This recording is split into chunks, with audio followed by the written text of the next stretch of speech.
Hi అండి. మనం ఏదైనా ఇంట్లో ఫంక్షన్ చేసేటప్పుడు దానికోసం డెకరేషన్ అనేది ఎంత కష్టంగా చేస్తామో, కష్టంగా ఇష్టంతో చేస్తామో, ఆ తర్వాత దాన్ని మొత్తం క్లీన్ చేసేసరికి కూడా అంతే కష్టంగా ఉంటుంది.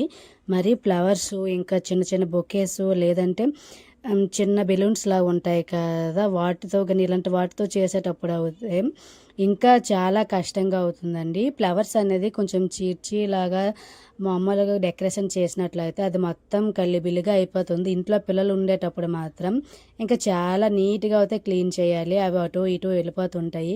అలాగే అంత బాగా చేసిన డెకరేషన్‌ని మళ్ళీ తీయాలన్నా కూడా అది అంతే బాధగా కలిగిస్తుంది కదా!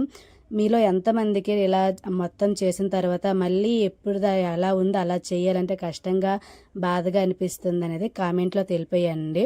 ఇదవుతే మా పిల్లల అన్నప్రసన్నం రోజు వీడియో అనేది, ఇంకా ఫుల్ వీడియో అనేది ఛానల్ నేమ్ కింద ఉండి